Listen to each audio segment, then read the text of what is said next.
¿Qué tal? ¿Cómo están? El día de hoy vamos a revisar otra disciplina filosófica, que en este caso es la axiología.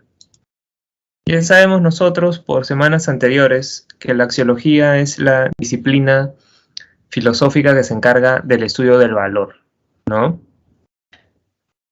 Pero lo que hay que agregar esta vez es que la gran pregunta que se plantean los filósofos dedicados a la axiología es de dónde provienen esos valores, de dónde provienen nociones como bueno, malo, bello, justo, etcétera. ¿Son creaciones humanas o en realidad se derivan de propiedades que efectivamente se encuentran en las cosas, en las acciones, en las personas? ¿Los valores dependen del sujeto o del objeto? Como bien se plantea en la viñeta que estás visualizando tú, podría formularse así, ¿no? También. ¿Tienen las cosas valor porque las deseamos o las deseamos porque tienen valor? Algo tiene valor porque yo lo deseo, porque a mí me sirve, porque a mí me resulta útil, porque a mí me produce placer, y por tanto el fundamento del valor sería el sujeto. ¿O es que deseamos las cosas porque tienen un valor intrínseco, porque tienen dentro de sí ciertas propiedades que las hacen valiosas independientemente de nosotros, los seres humanos? Como tú bien recordarás, estas preguntas sobre el fundamento de los valores se remontan al origen de la filosofía, porque desde la época de Platón, Sócrates y los sofistas, están presentes en la reflexión filosófica estas cuestiones, ¿no? Incluso podríamos decir que los sofistas fueron defensores de una postura subjetivista con respecto al valor, mientras que Sócrates y Platón abogaron por un objetivismo axiológico. En palabras más fáciles de recordar, los sofistas pensaban que valores como bello, feo, bueno, malo, justo, injusto, dependen de los distintos contextos, situaciones, épocas, lugares, etcétera, en los que se encuentre el ser humano. Recuerda el famoso principio de Protágoras. El hombre es la medida de todas las cosas. Se deduce entonces que el hombre también es la medida de todos los valores. En lo que respecta a lo axiológico, todo es relativo, concluirían no solamente Protágoras y Gorgias, sino también los sofistas posteriores como Trasímaco. Sofistas que incluso fueron más radicales, como también recuerdo haberte comentado. El famoso sofista Trasímaco pensaba que los valores dependían de cada individuo incluso, de cada sujeto, de cada persona, no solamente de cada contexto, de cada pueblo, de cada nación o de cada cultura. Ahora, Sócrates y Platón, como también vamos a ver más adelante, estaban convencidos de que sí se puede hablar de valores universales independientes de nuestra subjetividad. Para maestro y discípulo, lo bello, lo bueno y lo justo pueden ser captados por la razón como ideas o conceptos de carácter universal. Ideas o conceptos justamente por eso válidos para todos los individuos. Y es que para Sócrates y Platón, sobre todo para Platón, ¿no?, de manera más explícita, los valores son cosas que están más allá de este mundo. Ni siquiera, te diría Platón, debes buscar los valores en este mundo, en las propiedades de las cosas, en las cualidades de las personas, en las características de las ideas. No, busca esos valores en objetos, sí, pero en objetos de otro mundo. ¿Y cuáles son esos objetos de otro mundo? Precisamente las formas o ideas trascendentes.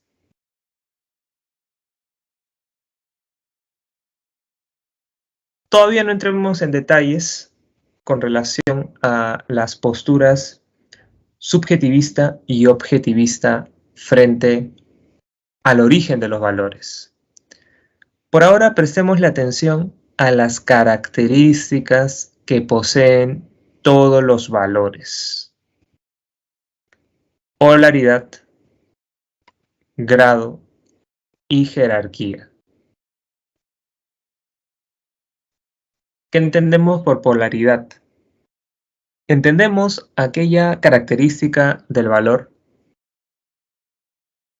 que marca el hecho de que todo valor tiene su contravalor. Todo valor tiene su contrario, como se señala aquí. Los valores no son neutros. Esa es la idea que está de fondo. Siempre los valores tienen una carga positiva o una carga negativa, si queremos simplificarlo de esta manera. Siempre que tú dices, esto es bello, implícitamente estás admitiendo que hay cosas feas. De manera parecida, cuando tú dices, decir la verdad es algo bueno, estás planteando tácitamente que existen acciones malas, injustas, incorrectas. Esa es una prueba, nos dice la teoría de esta semana, de que todo valor siempre supone su contravalor. Todo valor siempre tiene su opuesto. Y ojo, no valoramos las cosas solamente de manera positiva, también las valoramos de forma negativa. Te digo esto porque en la vida cotidiana, cuando nosotros decimos, esta persona me valora mucho, obviamente decimos esto para aludir a que esa otra persona nos valora positivamente, ¿verdad? Pero en el lenguaje filosófico, el valor se puede dar en un sentido negativo o en un sentido positivo. Cuando yo digo que cierta persona es despreciable, también la estoy valorando, solamente que de manera negativa. Así que ten cuidado con ese detalle, que es muy importante para entender el concepto de valor en un sentido filosófico. Pasemos a la siguiente característica. La siguiente característica del valor es el grado. El grado nos marca la distinta intensidad con la que se presenta el valor. Porque como todos ustedes saben, a las cosas no las valoramos de la misma forma. Hay cosas a las que valoramos como placenteras, otras a las que valoramos como muy placenteras, y finalmente otras a las que valoramos como sumamente placenteras.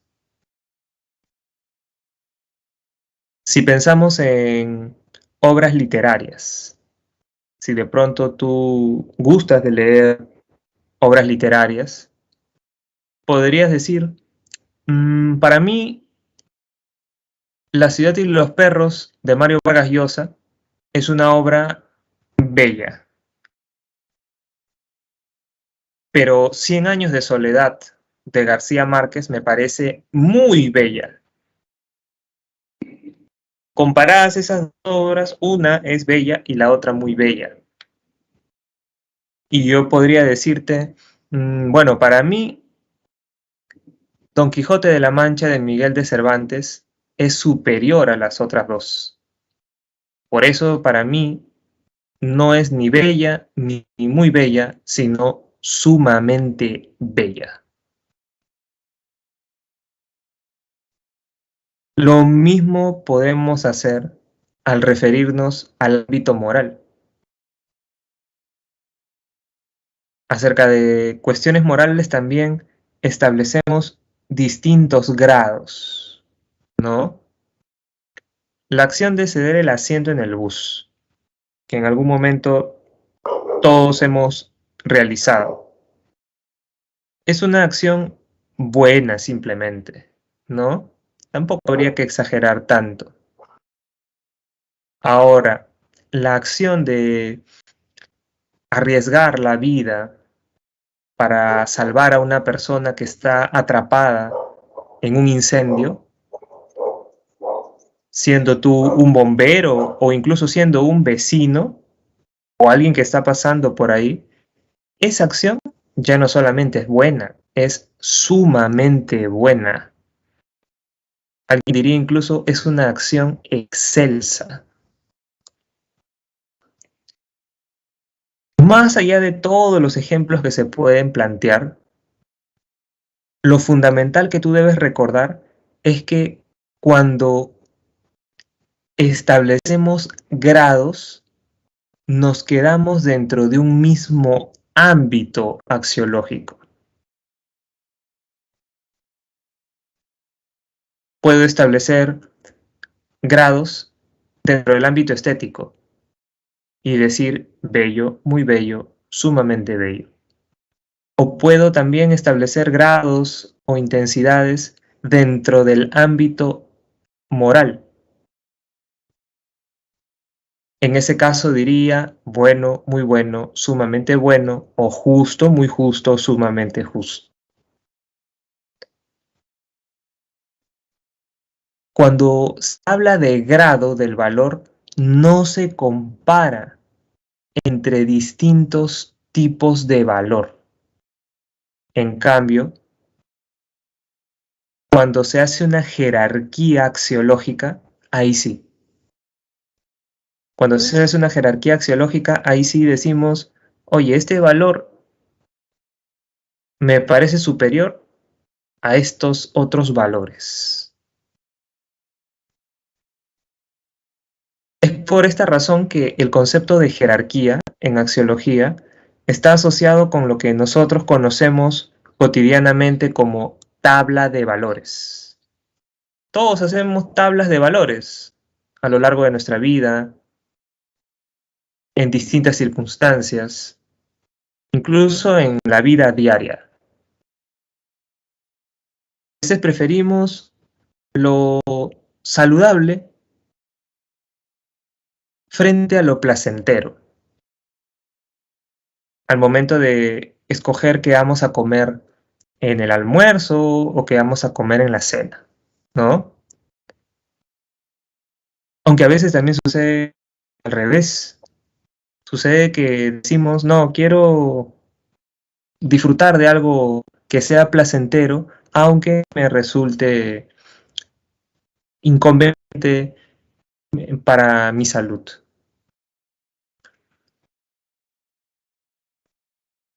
Cuando uno elige una carrera, tras terminar el colegio o mientras está en el colegio, también hace una tabla de valores. Alguien puede escoger su carrera en función de lo lucrativo, en función de un valor económico. Otro más bien puede escoger su carrera en función de consideraciones morales, políticas, religiosas, vitales incluso, etcétera.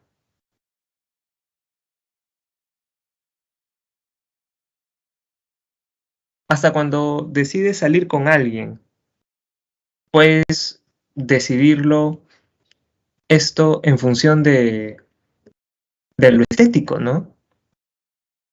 Puede resultarte hasta irrelevante lo moral de esa persona porque esa persona te parece bastante atractiva. O viceversa, puedes dejar de lado el aspecto físico de esa persona. Esa persona puede ser repugnante incluso desde el punto de vista físico, porque tú valoras ante todo los sentimientos, como se dice coloquialmente, ¿no? O los valores morales, la probidad de esa persona, su honradez, su honestidad, etcétera, etcétera, etcétera.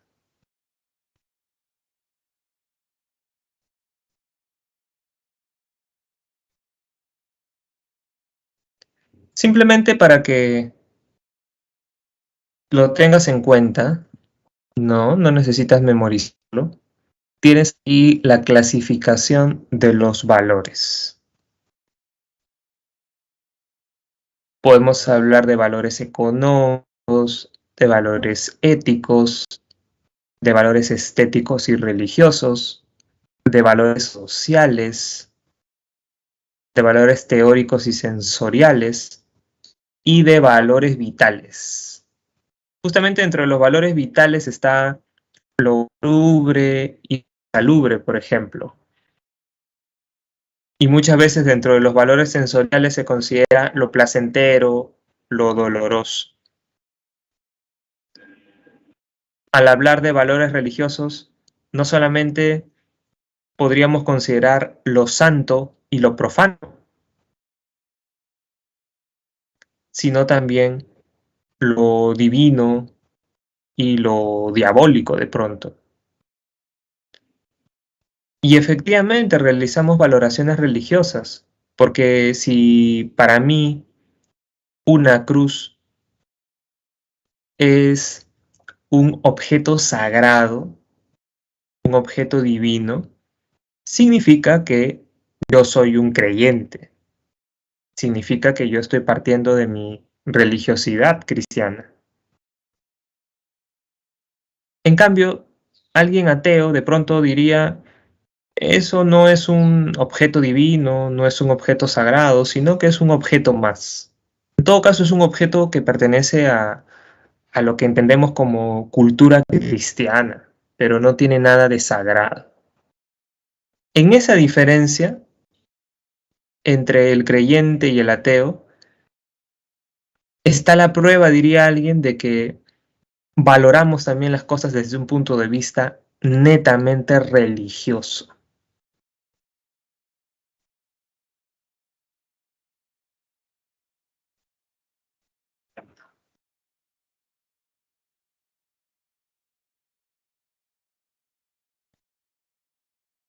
Ahora tenemos los elementos del acto valorativo, pero antes de eso, revisemos rápidamente qué cosa se entiende por acto valorativo.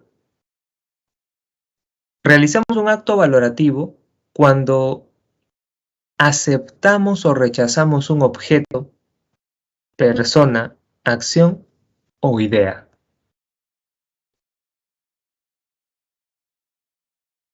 Y siempre que valoramos, están involucrados estos cuatro elementos que tú estás visualizando: sujeto, objeto, cualidad y juicios. ¿Ya? ¿Qué cosa es el sujeto? El sujeto es simplemente la persona, el individuo, el ser humano, ¿no? El objeto, como ya hemos comentado varias veces, viene a ser la realidad, todo lo que nos rodea, el universo, acciones, ideas, personas, etc. Y aquí es donde empieza a detallarse lo netamente axiológico, porque la cualidad viene a ser aquella característica o propiedad que por distintas razones nosotros asociamos con un objeto.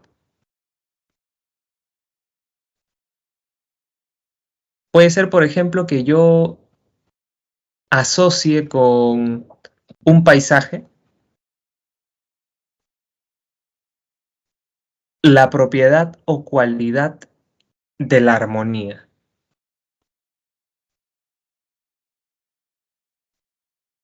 Y en función de que yo asocio la armonía con ese paisaje, digo, ese paisaje es muy hermoso. Que yo diga, ese pasaje es muy hermoso, ese paisaje es muy hermoso, supone un juicio de valor, ¿ya? Un juicio estético de valor, para ser más puntuales. Por supuesto, la pregunta filosófica que está detrás de esta consideración de los elementos del acto valorativo es, oye, esta cualidad que tú asocias con ese paisaje, ¿está en el paisaje de verdad o no? ¿Se puede decir de forma objetiva que ese paisaje es bello en tanto que es armonioso? ¿O la armonía es un invento tuyo? ¿O la armonía la construyes tú, por decirlo de alguna manera, en función de ciertas estructuras mentales que tienes como ser humano? ¿Será que la armonía es una cuestión netamente psicológica de nosotros? ¿O si es la propiedad que poseen ciertas cosas de la naturaleza?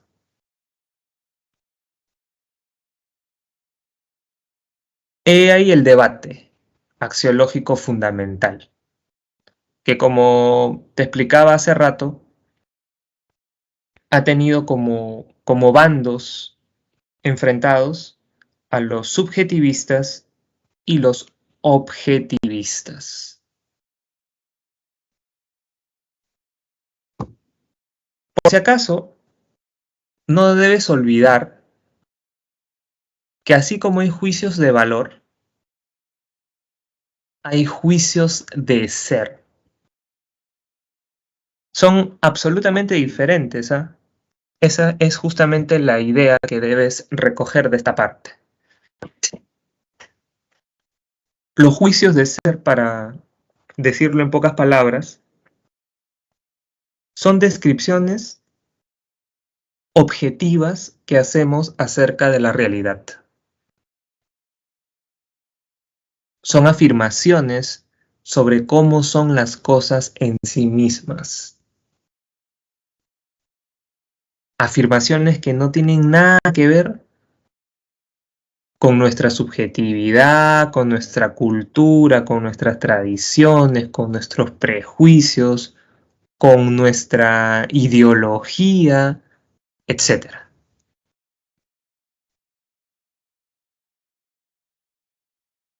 Un juicio de ser puede ser el que aparece aquí, ¿no? La Facultad de Medicina es parte de San Marcos.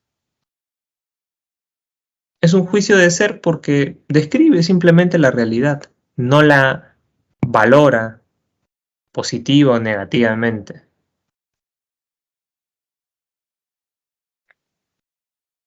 Esto explica por qué juicios de ser son los que nosotros encontramos, por ejemplo, en las definiciones de diccionario.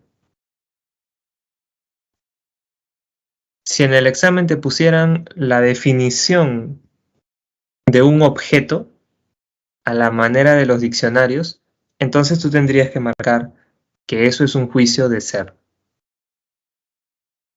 También si en el examen te pusieran un enunciado científico, tendrías que marcar juicio de ser. Porque como nosotros ya hemos visto, se asume siempre que la ciencia presenta descripciones objetivas e imparciales acerca de la realidad.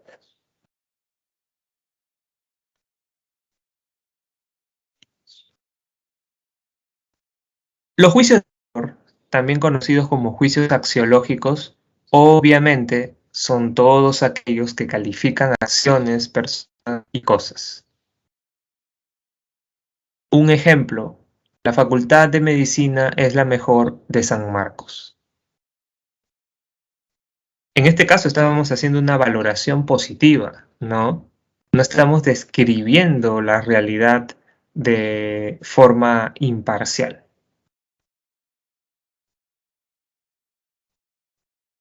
Y es importante tener en cuenta que juicios de ser y juicios de valor pueden ser muy parecidos en cuanto a su estructura, como puedes tú observar. Estos dos enunciados cambian por una palabra nada más, o por un par de palabras en todo caso. Por eso no hay que subestimar las preguntas que nos puedan plantear acerca de este punto. Hay que revisarlas con cuidado para diferenciar entre juicios de ser y juicios de valor.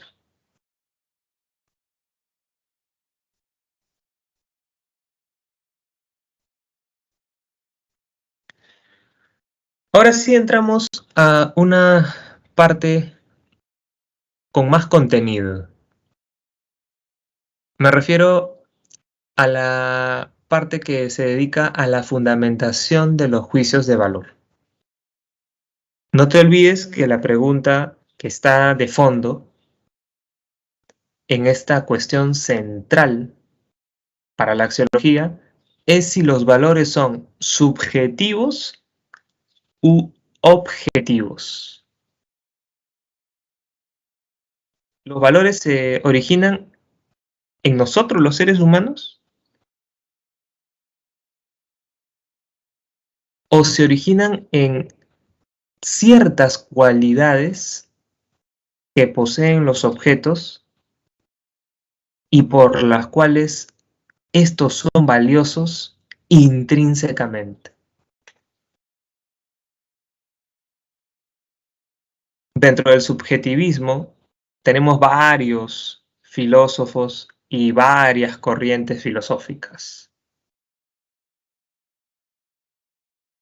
Las que se han considerado esta vez para no hacer demasiado complicado este tema son 4: el hedonismo, el eudemonismo, el utilitarismo y el emotivismo.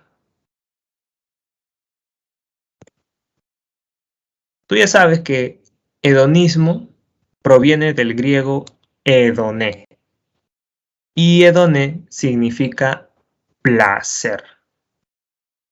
¿De eso qué se deduce? Se deduce que para Epicuro y sus seguidores,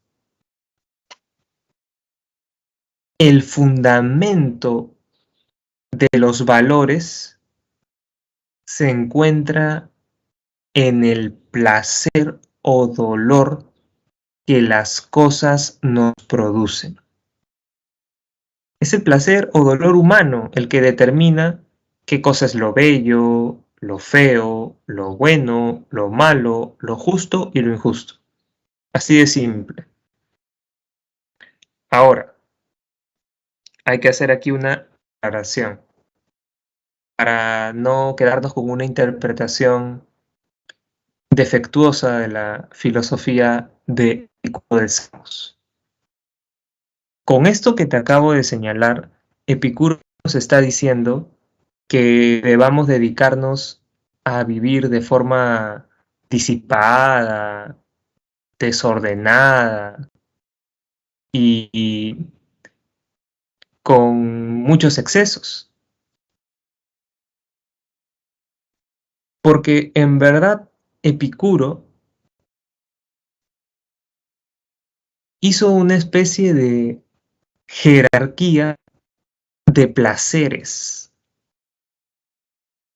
Él estuvo convencido de que hay placeres superiores y placeres inferiores. Hay placeres que nos acercan más a la felicidad y placeres que incluso nos pueden alejar de la felicidad.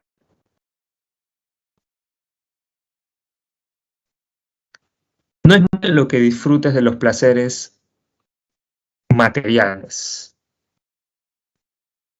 también llamados placeres corporales. Está bien que disfrutes del alimento, del sueño y de todos los demás placeres que te puedas imaginar. Pero esos placeres disfrútalos con mucha moderación, porque te alejan de la felicidad si es que los practicas en exceso. ¿Y qué cosa es la felicidad para Epicuro? La felicidad para Epicuro es el equilibrio entre el cuerpo y el alma, lejos del dolor.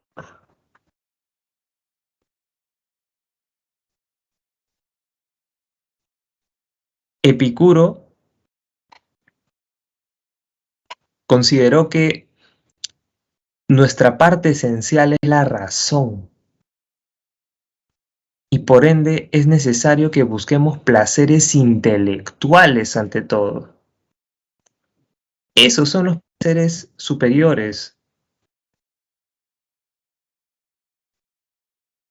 son los que más nos realizan como seres humanos. En cambio, los placeres corporales son placeres que también son disfrutados por los animales.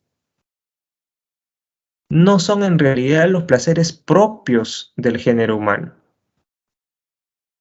Puntualmente, Epicuro recomendaba dos cosas que nos podían llevar a ese tipo de placer intelectual. Dedicarnos a la filosofía y tener amistades. Amistades obviamente provechosas, ¿no? Amistades con las cuales puedas tú dialogar sobre distintos asuntos, no solamente sobre asuntos cotidianos o mundanos.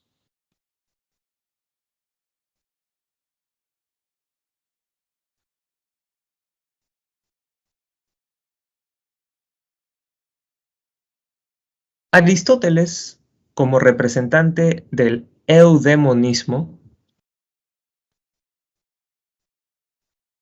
sostuvo que lo que fundamenta nuestros juicios de valor es nuestra felicidad.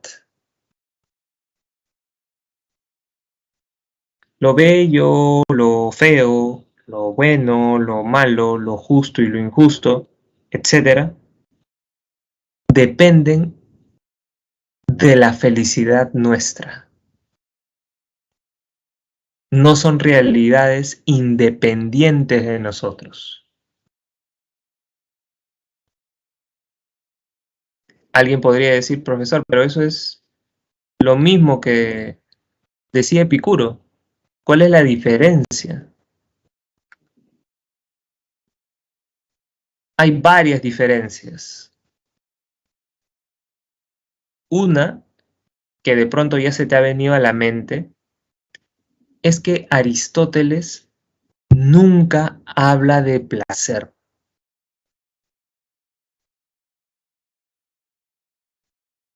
si Aristóteles hubiese leído los textos de Epicuro, hubiese dicho,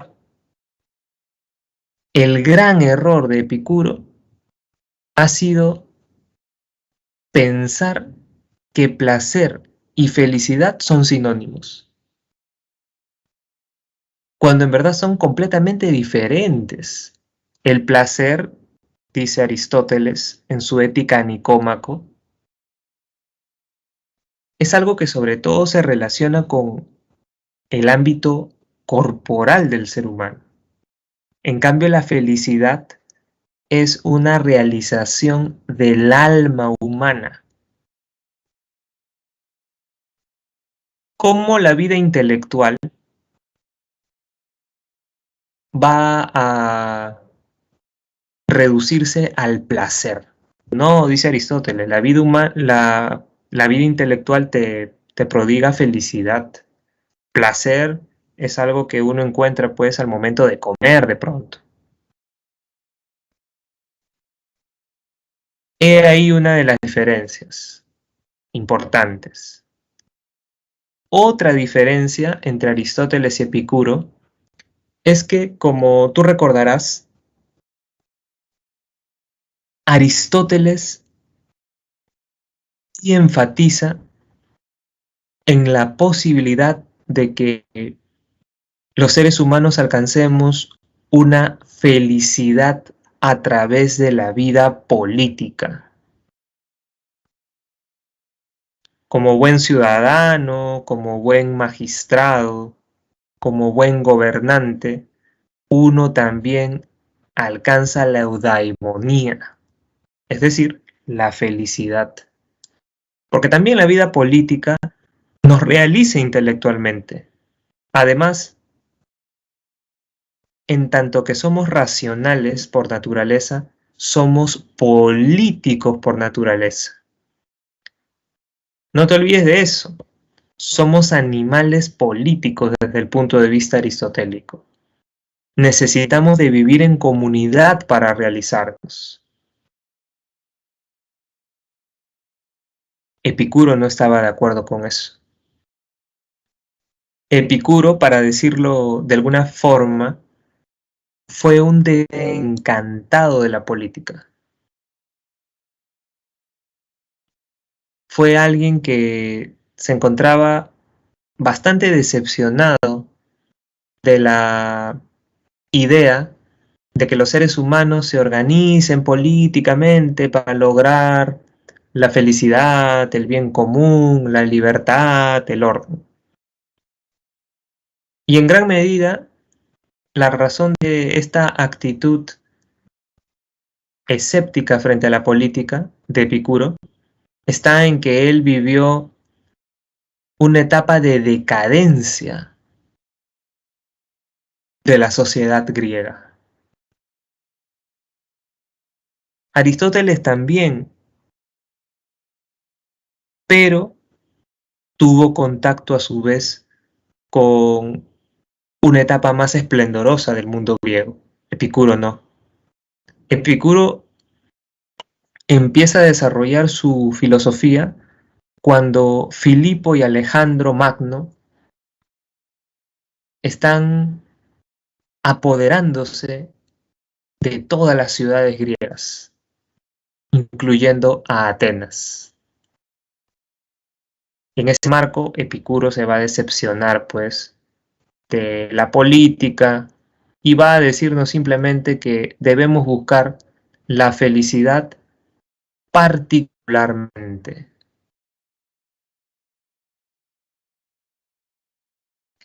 Por eso algunos, salvando las distancias, obviamente, ¿no?, han comparado a estos filósofos helenísticos romanos como Epicuro y Diógenes con los que ahora hacen autoayuda. Obviamente, esta autoayuda es una autoayuda filosófica, ¿no? En cambio, la autoayuda que existe en nuestro tiempo es una autoayuda, pues, para vender libros, para estafar o para dar consejos muy, muy rústicos, ¿no?, sobre cómo debemos vivir.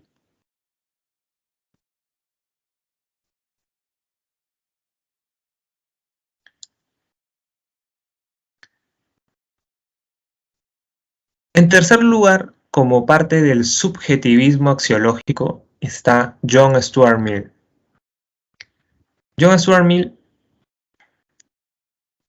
va a plantearnos que el origen de nuestros valores está en la utilidad o bienestar. Incluso va a hablar de placer, te cuento.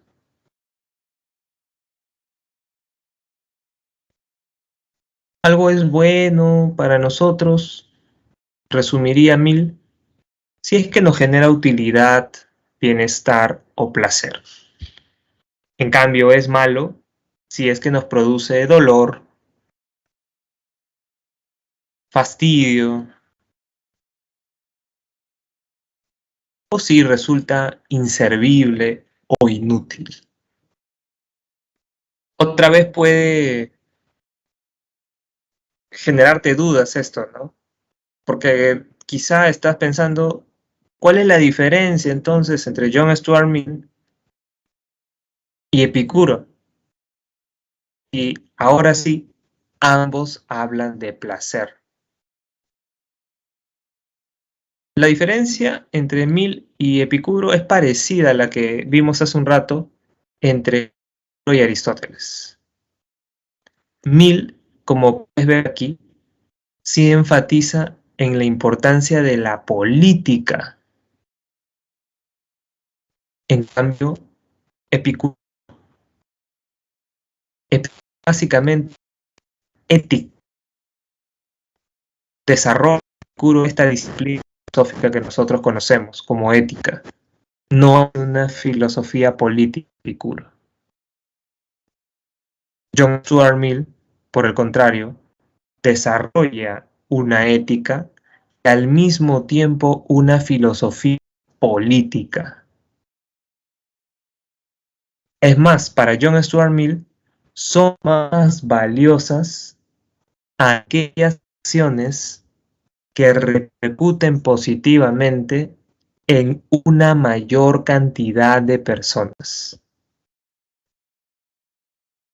Si estás en esa disyuntiva, si estás en la disyuntiva de elegir una acción que solo te produce placer a ti o una acción que te va a producir placer a ti, pero también a una cantidad de personas que te rodean, prefiere lo segundo, porque esas acciones son más valiosas. Lo que debe medir nuestros actos debe ser el mayor beneficio que podríamos producir a los demás.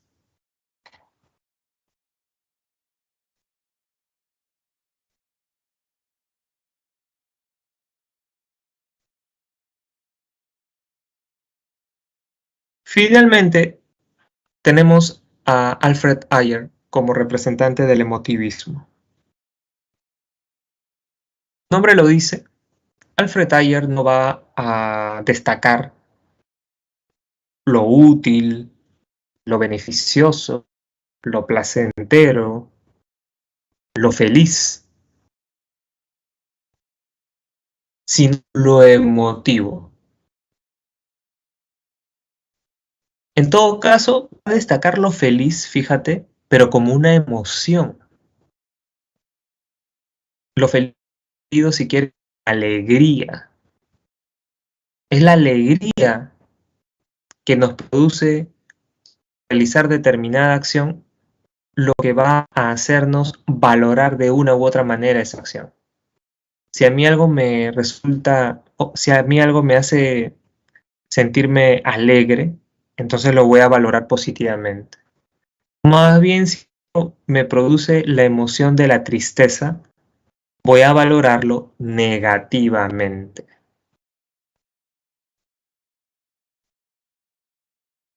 Un rasgo diferenciador de la filosofía emotivista de Alfred Ayer es el que tienes al final.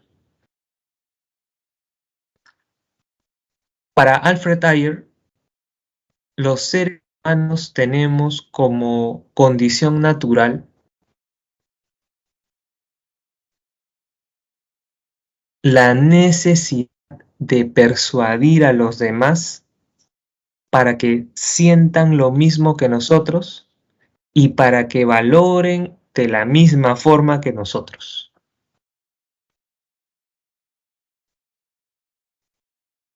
Esto significa que tratamos de que los demás tengan los mismos valores que nosotros.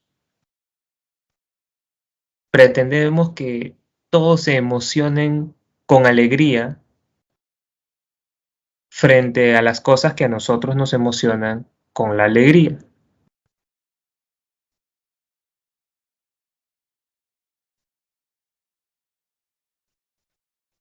Hasta ahí los subjetivistas.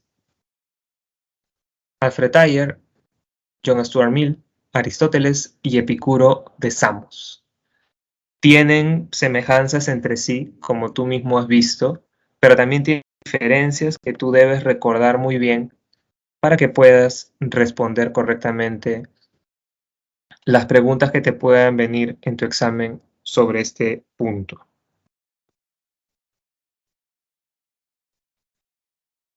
Ahora veamos rápidamente a los objetivistas axiológicos, que en este caso solamente son dos.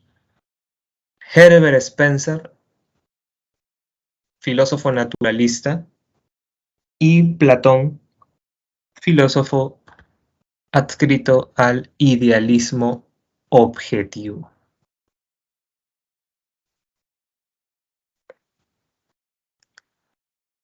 Como objetivista, Spencer nos va a decir algo muy sencillo. Los valores se derivan de ciertas propiedades que poseen las cosas del mundo natural. Por tanto, están en las cosas. No dependen de nuestra felicidad, placer, utilidad, emociones, etc. Un ejemplo que se podría presentar para que entiendan la idea es que el grafito, como elemento de la naturaleza, posee la propiedad de la dureza, ¿no? Y eso hace que el grafito sea valioso intrínsecamente, según Spencer. Porque la propiedad de la dureza es valiosa en sí misma. Aunque el grafito por su dureza no le sirva a ningún ser humano, seguiría siendo valioso ese grafito. Seguiría siendo más valioso ese elemento que conocemos como grafito que un montón de otros objetos naturales que más bien carecen de la propiedad de la dureza.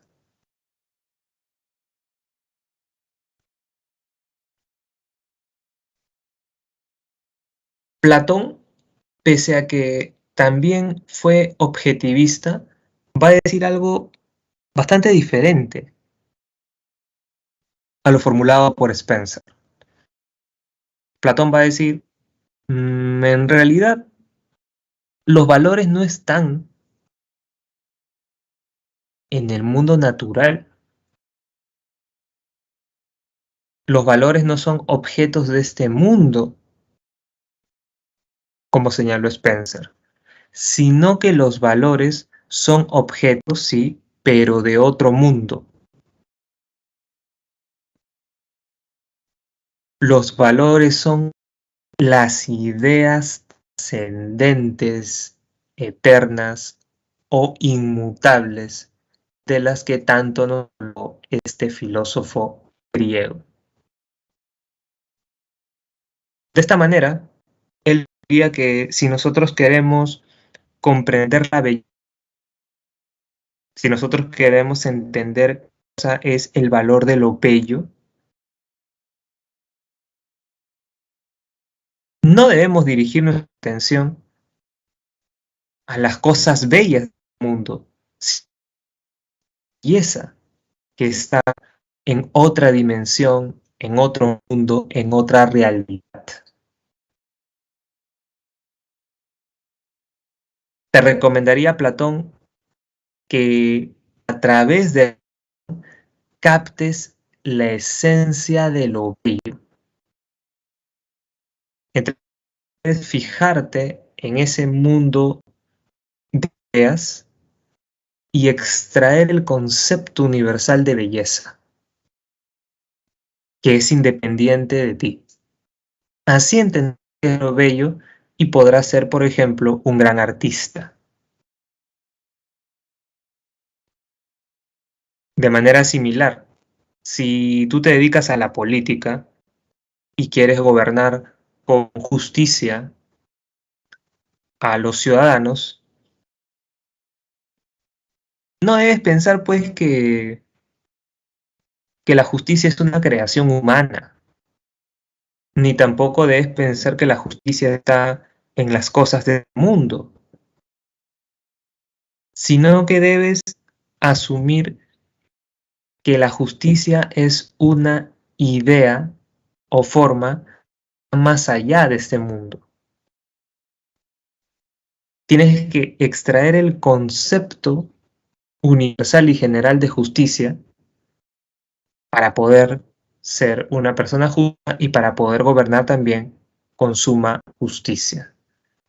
En resumen, los valores tienen su fundamento en otro mundo para Platón.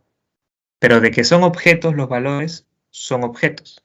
Pero objetos ideales, objetos formales, objetos inmortales, inmateriales, eternos. En cambio, Spencer no dice eso, ¿no? Justamente porque es naturalista, lo que nos va a decir es simplemente que los valores son objetos naturales, son objetos de este mundo perecedero, cambiante, fluctuante, etc. Bien, si no tienen ninguna consulta sobre alguno de los puntos del boletín y de las diapositivas, lo dejaríamos ahí. ¿Tienen dudas o no? ¿Todo se entendió? Sí, las claves y ya nos reencontraríamos dentro de una semana. ¿Ok? Gracias, cuídense, hasta luego.